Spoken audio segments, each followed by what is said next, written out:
Hello दोस्तों, sky का GK YouTube channel में आपका स्वागत है। तो आज हम फिर लेकर आ गए हैं दोस्तों डेली जीके जीएस टेस्ट का अगला सीरीज, जिसमें देखेंगे हम लोग टॉप 50 जीके जीएस का प्रश्न देखेंगे दोस्तों, जो साइंस एंड टेक्नोलॉजी से संबंधित है। जो आने वाले एग्जाम बिहार दरोगा मेंस और बीपीएससी एडीओ जो 14 तारीख से स्टार्ट है दोस्तों, उसमें भी इससे क्वेश्चन आने की संभावना बनेगी। और भी सारे एग्जाम जिसमें जीके जीएस पूछता है, सभी के लिए महत्वपूर्ण वीडियो है ये दोस्तों। ओके दोस्तों, तो बिना देरी किए स्टार्ट करते हैं आज का फर्स्ट क्वेश्चन। आज का पहला क्वेश्चन है दोस्तों, एक नंबर क्वेश्चन है। 4 cm ऊंचाई वाले पिन को अवतल दर्पण के वक्रता केंद्र पर खड़ा करके रखा जाता है, तो प्रतिबिंब की ऊंचाई का मान क्या होगा। ओके दोस्तों, तो इसका राइट आंसर हो जाएगा आपका एक का डी हो जाएगा दोस्तों, 4 सेमी ही ऊंचा होगा प्रतिबिंब। ओके दोस्तों, बोल रहा है कि 4 सेमी ऊंचाई वाले पिन को अवतल दर्पण के वक्रता केंद्र पर खड़ा किया जाता है, तो प्रतिबिंब की ऊंचाई क्या होगा। ओके दोस्तों, तो 4 cm ही उसका ऊंचाई होगा, क्योंकि वक्रता केंद्र पर रखने पर ऊंचाई प्रतिबिंब का समान होता है। ओके दोस्तों, नेक्स्ट क्वेश्चन देखते हैं। नेक्स्ट क्वेश्चन है, निम्नलिखित कथनों पर विचार कीजिए और कौन सा कथन सही है। ओके दोस्तों, पूछा कौन सा कथन सही है, तो देख लेते हैं इसका। तो क्लोरोफिल्म को प्रकाश संश्लेषण की इकाई कहा जाता है, तो एक नंबर कथन जो है सही है दोस्तों। आगे देखते हैं। आगे दूसरा कथन है, हरित लवक यानी क्लोरोप्लास्ट को प्रकाश संश्लेषण के अंगक कहते हैं, तो 2 नंबर कथन भी सही है दोस्तों। तीसरा है, प्रकाश संश्लेषण का सीमांत कारक CO2 होता है, तो ये भी सही है दोस्तों। प्रकाश संश्लेषण का सीमांत कारक है दोस्तों CO2 होता है। जो पौधा जब CO2 बन जाता है तो CO2 पौधा लेता है दोस्तों और ऑक्सीजन छोड़ता है। तो 3 नंबर कथन भी सही है, इसका राइट आंसर डी हो जाएगा दोस्तों। उपयुक्त में सभी कथन सही है। आगे देखते हैं। नेक्स्ट क्वेश्चन है, 3 नंबर क्वेश्चन है, सोडियम कार्बोनेट यानी Na2CO3 10H2O में सोडियम के प्रतिशत द्रव्यमान कितना होगा, तो इसका राइट आंसर हो जाएगा दोस्तों 3 का आपका डी हो जाएगा दोस्तों। राइट आंसर 16.08% होगा सोडियम। ओके दोस्तों, सोडियम का द्रव्यमान ऊपर लिखकर और नीचे टोटल का द्रव्यमान लिखेंगे, गुना में 100 करेंगे तो इसका द्रव्यमान निकलता है दोस्तों। तो आप लोग निकाल लीजिएगा। सोडियम Na2 का है, तो सोडियम कितना पर है 11 पर दोस्तों, तो 11 दूना 22, तो 22 दूना 44 हो जाएगा, तो 44 बट्टा में लिखिएगा तो बन जाएगा दोस्तों। यहाँ से आगे देखते हैं। 4 नंबर क्वेश्चन है, ईंधन के जलते समय उनमें उपस्थित कार्बन तथा हाइड्रोजन क्या होता है दोस्तों। देख लेते हैं 4 का आंसर, ये हो जाएगा इसका राइट आंसर दोस्तों। ईंधन के जलते समय उनमें उपस्थित कार्बन तथा हाइड्रोजन कार्बन डाइऑक्साइड और जल वाष्प में बदल जाते हैं। ओके दोस्तों, तो इसका राइट आंसर ये हो जाएगा 4 का। आगे देखते हैं। 5 नंबर क्वेश्चन है, कथन दिया है और कथन 2 दिया है दोस्तों, और पूछा है कौन सा कथन ऑप्शन दिया है दोस्तों, कौन सा कथन सही है कौन गलत है। आगे देखते हैं इसका कथन क्या है। तो 1 नंबर कथन है, लाल तप्त कोक पर वायु प्रवाहित करने पर जल गैस की प्राप्ति होती है, तो ये जो है दोस्तों गलत है दोस्तों। 1 नंबर कथन गलत है। दूसरा कथन देखते हैं, लाल तप्त कोक पर भाप प्रवाहित करने पर प्रोड्यूसर गैस की प्राप्ति होती है, तो ये भी गलत है दोस्तों। इसका दोनों कथन गलत है, तो राइट आंसर हो जाएगा इसका डी हो जाएगा दोस्तों। कथन 1 और कथन 2 असत्य है यानी गलत है। आगे देखते हैं। नेक्स्ट क्वेश्चन है, 6 नंबर क्वेश्चन है, तारे को रंग से उसके ताप का पता चलता है, इस आधार पर निम्न कथनों पर विचार करें और कोड से सही उत्तर चुने। ओके दोस्तों, तारा का तो सही है दोस्तों। तारा का जो होता है रंग जो होता है उसके ताप का पता चलता है तारा के रंग से। देख लेते हैं कथन क्या है। 1 नंबर कथन है, जिन तारों का ताप निम्न होता है वे लाल प्रतीत होते हैं, तो ये सही है दोस्तों। जिन तारा का ताप निम्न होता है वो लाल दिखाई देता है, और जिन तारा का ताप उच्च होता है वे श्वेत प्रतीत होता है। ओके दोस्तों, तो ये भी सही है। दूसरा कथन भी सही है, जो तारा का ताप उच्च होता है वो श्वेत यानी थोड़ा सा उजला टाइप पे प्रतीत होता है। तीसरा है, जिन तारों का ताप अति उच्च यानी जो सबसे ज़्यादा ताप ज़्यादा रहेगा उसका वे नीले प्रतीत होते हैं, तो ये सही है दोस्तों। तीसरा कथन भी सही है, इसका राइट आंसर डी हो जाएगा। 1, 2 और 3 जो है सही है दोस्तों। यानी कि जो कम ताप होगा वो लाल दिखाई देगा, उससे ज़्यादा ताप होगा तो श्वेत दिखाई देगा, अति उच्च ताप हो जाएगा तो वो नीला प्रतीत होगा तारा। ओके दोस्तों, नेक्स्ट देखते हैं। नेक्स्ट क्वेश्चन है, पौधा में होने वाला वाष्पोत्सर्जन का क्या महत्व है। ओके दोस्तों, पूछे वाष्पोत्सर्जन का क्या महत्व है, तो देख लेते हैं इसका 7 का। तो इसका 7 का ए नंबर ऑप्शन, वाष्पोत्सर्जन पौधों में जल तथा खनिज लवण के परिवहन में सहायक करते हैं, तो ए नंबर कथन जो है ए नंबर ऑप्शन सही है दोस्तों। आगे देखते हैं दूसरा ऑप्शन है वाष्पोत्सर्जन पौधों में तापक्रम संतुलन बनाए रखने में सहायता करता है। 2 नंबर भी सही है, तो इसका राइट आंसर डी हो जाएगा दोस्तों। ए और बी सही है। आगे देखते हैं 8 नंबर क्वेश्चन है। 8 नंबर क्वेश्चन है निम्न कथन पर विचार कीजिए और कौन सा कथन सही है। ओके दोस्तों, उपयुक्त में से कौन सा कथन सही है देख लेते हैं। 1 नंबर है धमनियां अशुद्ध रक्त को विभिन्न अंगों में हृदय की ओर ले जाती है, जो गलत है दोस्तों। धमनियां में अशुद्ध नहीं बल्कि शुद्ध रक्त होता है। ओके दोस्तों, शुद्ध रक्त ले जाता है शरीर में। ओके दोस्तों, तो 1 नंबर कथन गलत हो जाएगा। दूसरा कथन है शिराएं शुद्ध रक्त को हृदय से शरीर के विभिन्न अंगों तक, ये भी गलत है दोस्तों। शिरा जो होता है अशुद्ध रक्त को हृदय में ले जाता है। ओके दोस्तों, शरीर से हृदय में ले जाता है, तो दूसरा कथन भी गलत है आपका। तो इसका राइट आंसर डी हो जाएगा, न तो 1 न तो 2 गलत है। ओके दोस्तों, तो इसमें क्या है, जो धमनी होता है दोस्तों, सुन लीजिएगा ध्यान से, धमनी जो होता है ये शुद्ध रक्त ले जाता है। जो हृदय शुद्ध करता है अशुद्ध रक्त को, तो उसको हृदय से शरीर की ओर ले जाता है धमनी। ओके दोस्तों, शिरा जो होता है वो शरीर से हृदय में ले जाता है शुद्ध करने के लिए दूध को, तो उसका राइट आंसर शुद्ध करने के लिए हृदय में, शरीर से हृदय में ले जाता है शिरा। ओके दोस्तों, नेक्स्ट क्वेश्चन देखते हैं। नेक्स्ट क्वेश्चन है भारत में जैव विविधता के संदर्भ में निम्न कथन में से कौन सी प्रजाति एक आक्रामक विदेशी प्रजाति नहीं है। ओके दोस्तों, पूछा कौन सा एक आक्रामक विदेशी प्रजाति नहीं है, तो इसका राइट आंसर हो जाएगा आपका 9 का डी हो जाएगा दोस्तों। गुड़हल जो है वो विदेशी प्रजाति नहीं है। आगे देखते हैं। नेक्स्ट क्वेश्चन है 10 नंबर क्वेश्चन है हाइड्रोजन को भविष्य का ईंधन कहा जाता है क्योंकि, इसका राइट आंसर हो जाएगा आपका 10 का दोस्तों डी हो जाएगा। इसका राइट आंसर सभी है, इसका सही देख लेते हैं क्या क्या है। तो हाइड्रोजन को भविष्य का ईंधन कहा जाता है क्योंकि हाइड्रोजन का ऊष्मीय मान सबसे अधिक होने के कारण कम हाइड्रोजन खपत से ही अत्यधिक ऊर्जा प्राप्त की जा सकती है, तो ये भी है दोस्तों। आगे है हाइड्रोजन के जलने से उत्पाद के रूप में सिर्फ जल बनता है, जिसे किसी प्रकार का प्रदूषण फैलने की आशंका नहीं रहती है, तो ये भी है दोस्तों भविष्य का ईंधन इसलिए कहते हैं इसको। और सी है हाइड्रोजन गैस का सबसे बड़ा स्रोत जल है, जो एक नवीकरणीय प्राकृतिक संसाधन है, तो इसलिए इसका इनमें से सभी महत्व हो जाएगा, भविष्य का ईंधन कहा जाता है इसलिए। ओके दोस्तों, नेक्स्ट क्वेश्चन देखते हैं। 11 नंबर क्वेश्चन है पौधों में श्वसन के दौरान उत्सर्जित CO2 दिन के समय वातावरण में मुक्त नहीं होते हैं, ऐसा क्यों। तो ये हो जाएगा दोस्तों 11 का आंसर हो जाएगा आपका 20 का राइट आंसर होगा दोस्तों। उत्सर्जित CO2 का उपयोग प्रकाश संश्लेषण में कर लिया जाता है, इसलिए दिन में मुक्त नहीं होता है वातावरण में। ओके दोस्तों, तो इसका राइट आंसर बी हो जाएगा 11 का। आगे देखते हैं 12 नंबर क्वेश्चन है एक वस्तु वृत्तीय मार्ग पर 1 मिनट में 30 चक्कर लगा रहा है, तो इसका कोणीय वेग का मान क्या होगा। तो इसका राइट आंसर हो जाएगा दोस्तों आपका 12 का पाई रेडियन, इसका राइट आंसर होगा दोस्तों। जब 1 मिनट में 30 चक्कर लगा रहा है तो इसका कोणीय वेग जो होगा पाई रेडियन हो जाएगा, पाई रेडियन प्रति सेकेंड हो जाएगा कोणीय वेग। ओके दोस्तों, नेक्स्ट देखते हैं। नेक्स्ट 13 नंबर क्वेश्चन है निम्नलिखित में से कौन सा कथन गलत है, यानी असत्य यानी गलत है, तो इसका राइट आंसर हो जाएगा आपका 13 का। देख लेते हैं। ये नंबर है दोस्तों द्रव जिस बर्तन में रखा जाता है उस बर्तन के भीतरी सतह पर दाब आरोपित करता है, ये सही है दोस्तों, ये तो नहीं है, असत पूछा है, याद रखिएगा। आगे है दूसरा द्रव के भीतर किसी भी क्षैतिज तल पर के सभी बिंदु दाब समान होता है, तो सही है दोस्तों, सभी बिंदु पर दाब समान होता है। तीसरा है द्रव का दाब द्रव की गहराई के समानुपाती होता है, सही है दोस्तों, जहाँ पे गहराई ज़्यादा होता है वहाँ पे दाब अधिक होता है, इसलिए सी भी सही है। पूछा है गलत कौन है, तो इसका राइट आंसर हो जाएगा दोस्तों आपका डी हो जाएगा इसका राइट आंसर। ओके दोस्तों, डी जो है गलत है। बोला क्या इसमें, द्रव में किसी बिंदु पर द्रव का दाब द्रव के घनत्व के भी समानुपाती होता है, गलत है दोस्तों। जो ये होता है द्रव के दाब के और गहराई के समानुपाती होता है। ओके दोस्तों, इसका राइट आंसर डी हो जाएगा जो गलत है। आगे देखते हैं। आगे 14 नंबर क्वेश्चन है किसी धातु पर तनु HNO3 यानी नाइट्रिक अम्ल की अभिक्रिया से हाइड्रोजन गैस उत्पन्न होती है, यानी किस धातु पर नाइट्रिक अम्ल की अभिक्रिया कराते हैं किस धातु से, तो हाइड्रोजन गैस उत्पन्न होती है, तो इसका राइट आंसर हो जाएगा आपका 14 का बी हो जाएगा दोस्तों। मैग्नीशियम पे जब अभिक्रिया कराएंगे तो हाइड्रोजन गैस उत्पन्न होता है दोस्तों। आगे देखते हैं। नेक्स्ट क्वेश्चन है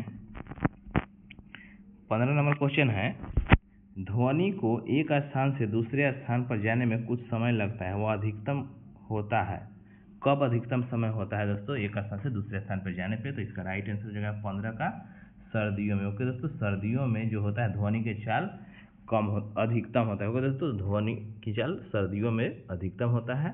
इसका राइट आंसर सी हो जाएगा आपका 15 का। ओके दोस्तों, क्योंकि गर्मी में या रात में कुछ गाड़ी वाड़ी चलता है, सर्दियों में थोड़ा सा कम चलता है, इसलिए ध्वनि अधिकतम, कुछ समझ लो, वो अधिकतम यानी सॉरी दोस्तों, अधिकतम समय लगता है सर्दियों में। ओके दोस्तों, जो कुहा हुआ रहता है ना, तो आवाज़ दूर तक नहीं जा पाता है सर्दी में। ओके दोस्तों, नेक्स्ट देखते हैं। नेक्स्ट क्वेश्चन है, मनुष्य के ट्रैकिया यानी श्वास नली में पाए जाते हैं। क्या क्या पाया जाता है श्वास नली में? तो इसका राइट आंसर हो जाएगा 16 का आपका बी हो जाएगा इसका राइट आंसर दोस्तों। उपास्थि के बने अपूर्ण वलय होते हैं ट्रैकिया में। ओके दोस्तों, तो इसका राइट आंसर बी हो जाएगा आपका 16 का।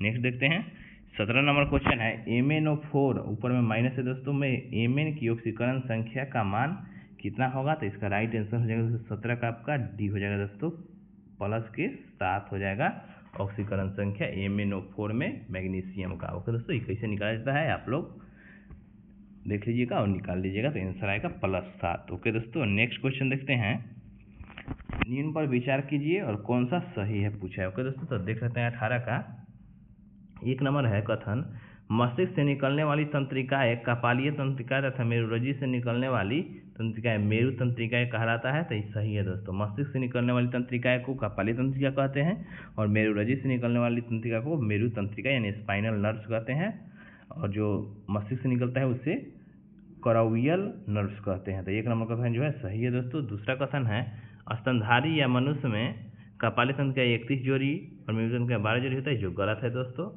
आप लोग कमेंट में बताइएगा कि कपालीय तंत्र का कितना होता है और मेरु तंत्र का कितना होता है। ओके दोस्तों, तो इसका राइट आंसर केवल 1 सही हो जाएगा, यानी ए ऑप्शन सही है दोस्तों 18 का। नेक्स्ट क्वेश्चन देखते हैं 19 नंबर क्वेश्चन है, ग्लाइकोलिसिस का संबंध किससे है? ओके दोस्तों, ग्लाइकोलिसिस का संबंध किससे है? तो 19 का राइट आंसर हो जाएगा आपका इसका बी राइट आंसर होगा दोस्तों। ग्लाइकोलिसिस जो है इसका संबंध केवल श्वसन से होता है, ग्लाइकोलाइसिस का संबंध। ओके दोस्तों, नेक्स्ट क्वेश्चन देखते हैं। नेक्स्ट क्वेश्चन है 20 नंबर, विज्ञान की वह शाखा जिसमें आनुवंशिक गुण तथा विभिन्नता का अध्ययन किया जाता है उसे क्या कहा जाता है? तो इसका राइट आंसर हो जाएगा आपका 20 का आनुवंशिकी, इसका राइट आंसर होगा दोस्तों। विज्ञान की वह शाखा जिसमें आनुवंशिक गुण तथा विभिन्नता का अध्ययन किया जाता है उन्हें आनुवंशिकी कहा जाता है। तो 20 का आंसर ए हो जाएगा दोस्तों। ओके दोस्तों, नेक्स्ट क्वेश्चन देखते हैं। नेक्स्ट क्वेश्चन है 21 नंबर क्वेश्चन है दोस्तों, भारत में ध्वनि संबंधी परिवेश वायु गुणवत्ता मानक के संबंध में कौन सा सुमिलित नहीं है? ओके दोस्तों, पूछा कौन सा सुमिलित नहीं है, इसका राइट आंसर हो जाएगा आपका 20 का राइट आंसर हो जाएगा। तो वाणिज्यिक क्षेत्र में 60 डेसिबल नहीं होता है। आप लोग कमेंट में बताइएगा वाणिज्यिक क्षेत्र में ध्वनि कितना डेसिबल होता है। ओके दोस्तों, तो औद्योगिक क्षेत्र में पूछेगा तो 75 डेसिबल जो है सही है दोस्तों, और आवासीय क्षेत्र में पूछेगा तो 55 डेसिबल सही है, और शांत क्षेत्र में 50 डेसिबल जो होता है सही है। तो इसका राइट आंसर बी हो जाएगा दोस्तों, वाणिज्यिक क्षेत्र में 60 डेसिबल दिया है जो गलत है। आगे देखते हैं। नेक्स्ट क्वेश्चन है 22 नंबर क्वेश्चन है दोस्तों, निम्नलिखित में किस मिश्र धातु में कॉपर उपस्थित नहीं है? ओके दोस्तों, पूछा है कि किस मिश्र धातु में कॉपर उपस्थित नहीं है? तो इसका राइट आंसर हो जाएगा आपका 22 का। देख लेते हैं दोस्तों, मैग्नीशियम में जो कॉपर नहीं होता है दोस्तों, एल्युमिनियम होता है मैग्नीशियम में। तो इसका राइट आंसर डी हो जाएगा 22 का आपका। आगे देखते हैं। आगे दोस्तों गन मेटल जो है, गन मेटल, डच मेटल और ब्रास जो होता है उसमें कॉपर उपस्थित रहता है, इसलिए इसका आंसर मैग्नीशियम होगा दोस्तों, 22 का डी होगा। नेक्स्ट देखते हैं। नेक्स्ट क्वेश्चन है 10 ग्राम पारा के ताप को 20 डिग्री सेंटीग्रेड से 32 डिग्री सेंटीग्रेड तक करने के लिए कितनी ऊष्मा की आवश्यकता होगी यदि पारा का विशिष्ट ऊष्मा का मान 140 जूल पर केजी पर डिग्री सेल्सियस है? तो इसका राइट आंसर हो जाएगा आपका 23 का दोस्तों, इसका 20 का राइट आंसर होगा 16.8 जूल। ओके दोस्तों, ऐसा क्वेश्चन बहुत बार पूछता भी है दोस्तों, तो ये आप लोग देख लीजिएगा अच्छा से। तो इसका राइट आंसर 16.8 जूल होगा। नेक्स्ट क्वेश्चन देखते हैं। 24 नंबर क्वेश्चन है, जब कोई वस्तु एक समान गति से चलती है तब उसके लिए दूरी समय ग्राफ की प्रकृति क्या होती है? इसका ऑप्शन देख लेते हैं दोस्तों इधर। 24 का दूरी समय ग्राफ पूछा है, इसका ऑप्शन देख लेते हैं दोस्तों। 24 का एक वक्र रेखा, एक सरल रेखा, एक वृत्त रेखा और इनमें से कौन सा? इसका राइट आंसर एक सरल रेखा होगा दोस्तों, 20 का राइट आंसर होगा एक सरल रेखा। क्वेश्चन क्या है था दोस्तों, देख लेते हैं एक बार। क्वेश्चन था दोस्तों, जब कोई वस्तु एक समान गति से चलती है तब उसके लिए दूरी समय ग्राफ की प्रकृति क्या होगी, तो एक सरल रेखा होगी। याद रखिएगा दोस्तों, एक सरल रेखा इसका राइट आंसर होगा। नेक्स्ट देखते हैं क्वेश्चन दोस्तों 25 नंबर। 25 नंबर क्वेश्चन है, निम्न कथनों पर विचार कीजिए और कौन सा सही है। दोस्तों सही कथन पूछा है, तो देख लेते हैं 25 का। 1 नंबर कथन है, समान प्रकार के परमाणुओं के बीच बने सहसंयोजक बंधन को अध्रुवीय सहसंयोजक बंधन कहते हैं, तो ये सही है दोस्तों 1 नंबर कथन। दूसरा कथन है, भिन्न प्रकार के परमाणु के बीच बने सहसंयोजक बंधन को ध्रुवीय सहसंयोजक बंधन कहते हैं, तो ये भी सही है दोस्तों। तो इसका राइट आंसर सी हो जाएगा दोस्तों। 1 और 2 दोनों कथन सही है। ओके दोस्तों, यानी समान प्रकार के परमाणु से बनेगा तो उसको अध्रुवीय सहसंयोजक बंधन कहते हैं। असमान यानी भिन्न प्रकार के परमाणु के बीच बने बंधन को ध्रुवीय सहसंयोजक बंधन कहते हैं। ओके दोस्तों, नेक्स्ट क्वेश्चन देखते हैं। नेक्स्ट क्वेश्चन 26 नंबर क्वेश्चन है, वैसा कंप्यूटर प्रोग्राम जो किसी खास तिथि या घटना के समय एक्टिव हो बाकी समय निष्क्रिय हो उसे क्या कहते हैं, तो इसका राइट आंसर हो जाएगा आपका 26 का दोस्तों। 20 का राइट आंसर होगा लॉजिक बम। ओके दोस्तों, इसका है दोस्तों, खास तिथि या घटना के समय एक्टिव हो और बाकी समय निष्क्रिय हो उसे लॉजिक बम कहा जाता है। आगे देखते हैं। नेक्स्ट क्वेश्चन है 27 नंबर, निम्न कथनों पर विचार कीजिए कौन सा कथन सही है पूछा है, तो इसका देख लेते हैं दोस्तों। पहला कथन है, एड्स तथा हेपेटाइटिस बी दोनों ही विषाणु के कारण उत्पन्न होता है, तो ये सही है दोस्तों। एड्स भी विषाणु से होता है और हेपेटाइटिस बी भी जो होता है विषाणु से ही होता है। आगे देखते हैं। दूसरा कथन है, एड्स तथा हेपेटाइटिस बी दोनों ही एक समान तरीके से लोगों को संक्रमित करते हैं, तो ये भी सही है दोस्तों। तो इसका राइट आंसर सी हो जाएगा दोस्तों। 1 और 2 दोनों कथन सही है। नेक्स्ट क्वेश्चन देखते हैं। हृदय की एक धड़कन में शामिल होता है, पूछा हृदय की एक धड़कन जो धड़कता है उसमें क्या क्या शामिल होता है, तो इसका राइट आंसर हो जाएगा आपका 28 का, ये हो जाएगा राइट आंसर। ओके दोस्तों, एक सिस्टोल और एक डायस्टोल, यानी सिस्टोल और डायस्टोल होता है एक धड़कन में। ओके दोस्तों, आगे देखते हैं।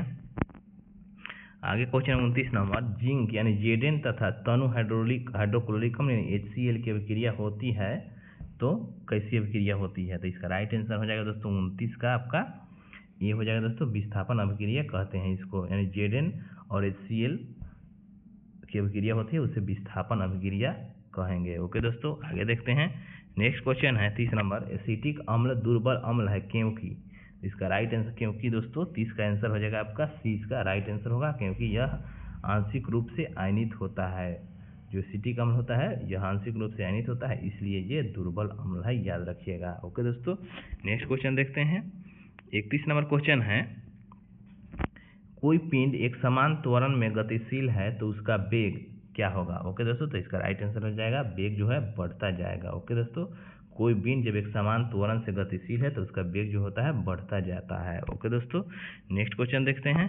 नेक्स्ट क्वेश्चन है, निम्न में कौन सा रोग जीवाणु के द्वारा नहीं होता है। ओके दोस्तों, पूछा कौन सा जीवाणु के द्वारा नहीं होता है, यानी विषाणु से या किसी चीज से होता है, तो इसका राइट आंसर हो जाएगा 32 का आपका, इसका राइट आंसर हो जाएगा दोस्तों गलसुआ या मम्पस जो होता है वो जीवाणु के द्वारा नहीं होता है। ओके दोस्तों, आप लोग कमेंट में बताइएगा मम्पस रोग या गलसुआ रोग जो होता है किसकी कमी से होता है, जीवाणु, कवक या विषाणु या प्रोटोजोआ। ओके दोस्तों, नेक्स्ट देखते हैं। नेक्स्ट है, एक सरल लोलक को जिसका आवर्तकाल पृथ्वी के पृष्ठ पर t सेकेंड है चंद्रमा पर ले जाया जाता है तो चंद्रमा के पृष्ठ पर उसका आवर्तकाल क्या होगा, तो इसका राइट आंसर हो जाएगा 33 का आपका, आवर्तकाल बढ़ जाएगा। ओके दोस्तों, क्वेश्चन है लोलक को, वेरी वेरी इंपॉर्टेंट क्वेश्चन है दोस्तों जो आने वाले एग्जाम पूछ सकता है। पूछा है एक सरल लोलक को जिसका आवर्तकाल पृथ्वी पर t है चंद्रमा पर ले जाया जाता है, चंद्रमा के पृष्ठ पर उसका आवर्तकाल क्या होगा, तब बढ़ेगा, आवर्तकाल होगा जो बढ़ जाएगा। ओके दोस्तों, नेक्स्ट क्वेश्चन देखते हैं। नेक्स्ट क्वेश्चन है दोस्तों 34 नंबर क्वेश्चन है, साइबर आक्रमण तथा आंकड़ों की चोरी के डर से बचने हेतु centre for development of advance computing यानी सीटेक द्वारा बनाए गए सॉफ्टवेयर का क्या नाम है, तो इसका राइट आंसर हो जाएगा दोस्तों आपका नयन इसका राइट आंसर है दोस्तों, जो सीटेक कंपनी बनाया है, तो इसका राइट आंसर बी हो जाएगा, जो सीडेक कंपनी या सीडेक कंपनी का नाम भी याद रखिएगा दोस्तों, कंपनी का नाम पूछेगा तो सीडेक हो जाएगा दोस्तों। और नयन जो है साइबर आक्रमण तथा आंकड़ों की चोरी के डर से बचने हेतु नयन सॉफ्टवेयर का बनाया गया था। ओके दोस्तों, सीडेक कंपनी द्वारा। आगे देखते हैं। सीडेक पुणे का एक कंपनी है जो प्रथम बार भारत के सुपर कंप्यूटर बनाया था दोस्तों, यानी परम 8000 जो था वो सीडेक पुणे ही बनाया था। आगे देखते हैं। नेक्स्ट क्वेश्चन है 35 नंबर क्वेश्चन है, सबसे छोटा जीव जो स्वयं विकास एवं प्रजनन करने में समर्थ है वो कौन सा है? तो इसका राइट आंसर हो जाएगा आपका डी। इसका राइट आंसर हो जाएगा दोस्तों माइकोप्लाज्मा जो है वो स्वयं विकास एवं प्रजनन करने में समर्थ है। ओके दोस्तों, तो इसका राइट आंसर डी हो जाएगा माइकोप्लाज्मा।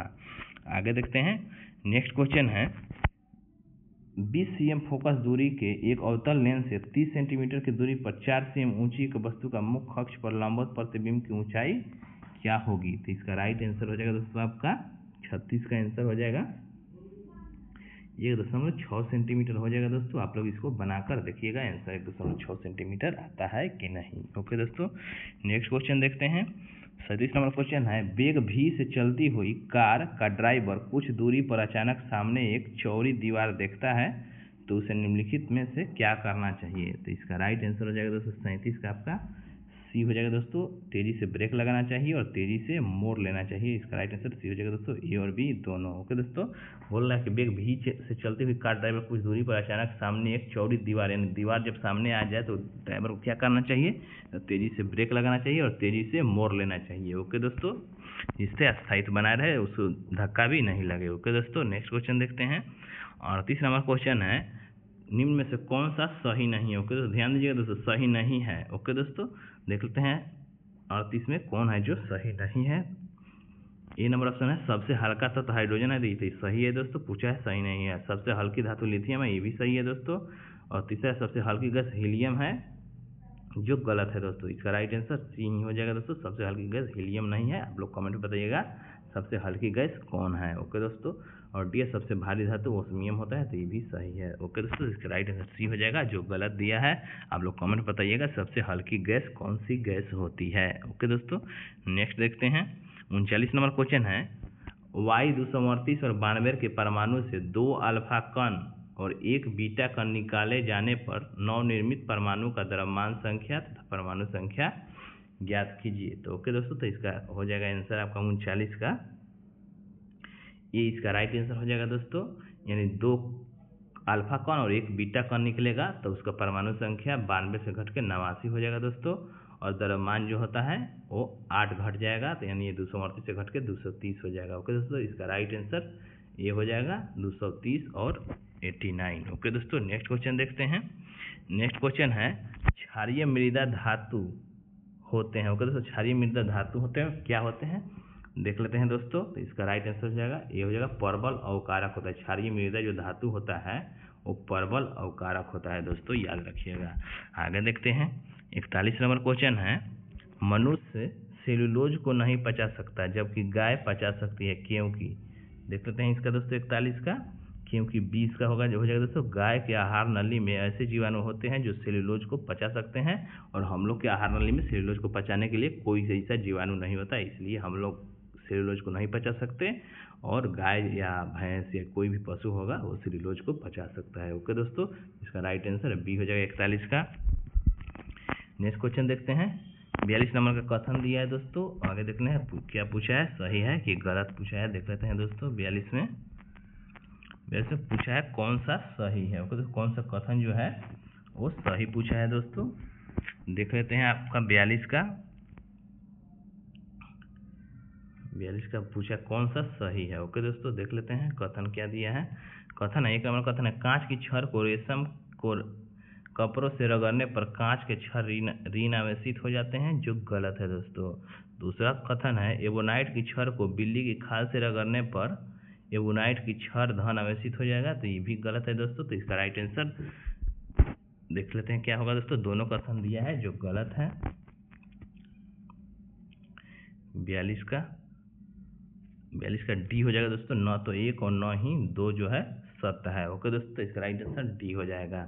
आगे देखते हैं, आगे 43 नंबर क्वेश्चन है, निम्नलिखित में से कौन सा विकल्प सही सुमिलित है। ओके दोस्तों, पूछा कौन सा विकल्प जो है सही सुमिलित है, इसका राइट आंसर हो जाएगा आपका 43 का डी हो जाएगा दोस्तों। प्लास्टर ऑफ पेरिस का जो सूत्र है वो सही है, यानी CaSO4 × ½ H2O होता है प्लास्टर ऑफ पेरिस का सूत्र। ओके दोस्तों, 43 का डी हो जाएगा जो सही है। आगे देखते हैं 44 नंबर क्वेश्चन है, विभिन्न विद्युत युक्तियाँ में व्यापक रूप से इस्तेमाल होने वाला अवरक जो है क्या है। ओके दोस्तों, अवरक जो होता है वो क्या होता है, तो देखते हैं इसका 44 का दोस्तों, ये हो जाएगा दोस्तों ऊष्मा का चालक होता है और विद्युत का कुचालक होता है। माइका जो होता है विद्युत का कुचालक होता है और ऊष्मा का चालक होता है। ओके दोस्तों, जो विद्युत युक्तियाँ में व्यापक रूप से माने विद्युत का जो यंत्र होता है उसमें व्यापक रूप से प्रयोग होता है अवरक का, जो होता है ऊष्मा का चालक और विद्युत का कुचालक होता है माइका यानी अवरक। ओके दोस्तों, नेक्स्ट क्वेश्चन देखते हैं। नेक्स्ट क्वेश्चन है किसी कार के 12 वोल्ट के हेडलाइट में 4 एम्पीयर की धारा 10 मिनट के लिए प्रवाहित होती है तो इतने समय में व्यय ऊर्जा का मान क्या होगा? तो इसका आंसर हो जाएगा दोस्तों आपका 45 का डी हो जाएगा दोस्तों 28,800 जूल इसका राइट आंसर होगा। ओके दोस्तों, आप लोग इसको बना कर देखिएगा 28,800 जूल आ रहा है कि नहीं। ओके दोस्तों, नेक्स्ट क्वेश्चन देखते हैं। नेक्स्ट क्वेश्चन है ZnO तथा Cr2 और O3 उत्प्रेरक की उपस्थिति में कार्बन मोनोऑक्साइड का अवकरण करने से प्राप्त क्या होता है? तो इसका राइट आंसर हो जाएगा दोस्तों 46 का आपका ये इसका राइट आंसर हो जाएगा दोस्तों CH3OH जो है इसका मोनोऑक्साइड का अवकरण से प्राप्त होता है दोस्तों CH3OH। ओके दोस्तों, तो इसका राइट आंसर ए हो जाएगा। 47 नंबर क्वेश्चन है तीव्र प्रजनक रिएक्टर यानी फास्ट ब्रीडर रिएक्टर में किसका प्रयोग करने की आवश्यकता नहीं होती है? तो इसका राइट आंसर हो जाएगा 47 का आपका मंदक का प्रयोग की आवश्यकता नहीं होता है फास्ट ब्रीडर रिएक्टर में। ओके दोस्तों, इसका राइट आंसर बी हो जाएगा मंदक का। ओके दोस्तों, नेक्स्ट क्वेश्चन देखते हैं।